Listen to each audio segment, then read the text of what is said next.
বাজার থেকে গোলাম ক্রয় করে বাড়িতে নিয়ে আসলেন। বাড়িতে নিয়ে আসার পর হাসান বসরি রাহমাতুল্লাহি আলাইহি গোলামকে ডাকতে, গোলাম তোমার নাম কি? তোমার নামটা আমার একটু জানা দরকার।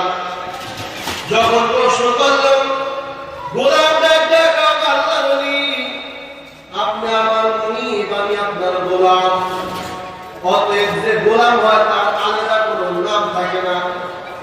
গোলামের মালিক যেই নামে ডাকে ওই ডাকেই গোলাম সাড়া দেয়। সুবহানাল্লাহ।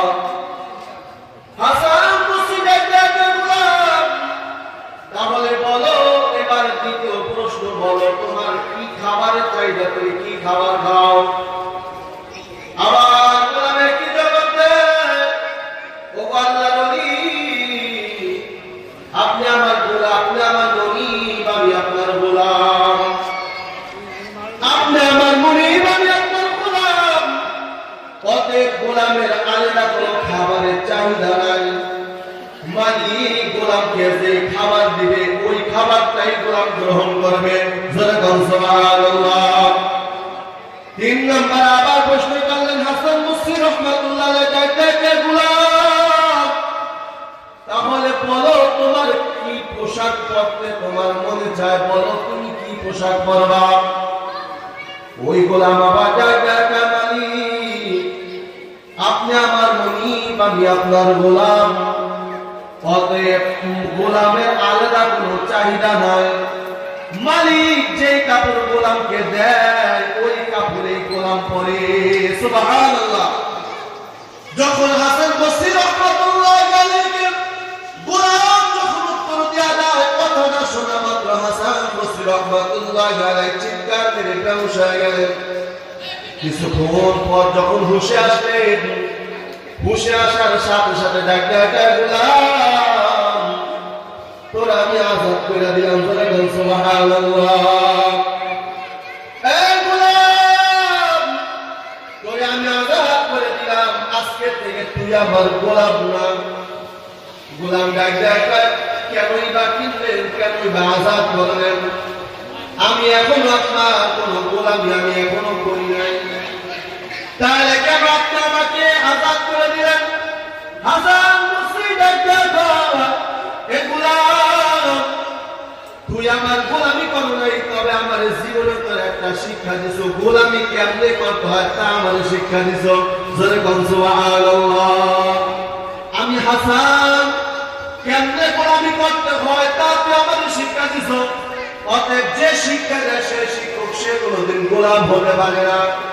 অতএব আজকে থেকে তুমি আমার গোলাম না, আজকে থেকে তুমি আমার শিক্ষক। জোরে কোন সুবহানাল্লাহ।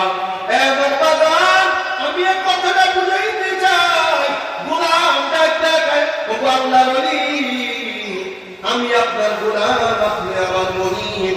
গোলামের আলাদা কোনো নাম থাকে না। মালিক গোলামকে যেই নাম চয়েস করে ডাকে ওই নামেই গোলাম সাড়া দেয়। ঠিক না ভাই? ঠিক করে কর। তাহলে মুসলমান বাবাজিরা আমার, আমি বলতেছিলাম আল্লাহ তাআলার গোলামি যে করবে সে আল্লাহর বান্দা। মন যেমনি চায় তেমনি গোলামি করা যাবে না। নামের মাধ্যমে গোলামি করতে হবে। কয় কেমন ভাবে নামের মাধ্যমে গোলামি করতে হবে? কয় মুসলমানের ঘরে জন্ম নিয়া বেঈমানের মতন কোন নাম রাখা যাবে না, খ্রিস্টানদের মতো কোন নাম রাখা যাবে না। গোলামি যদি প্রকৃতপক্ষে বান্দা করতে চাও তাহলে মুসলমানের সন্তান সুন্দর একটা মুসলমানের নাম রাখতে হবে। ঠিক কিনা? 2 নম্বর গোলাম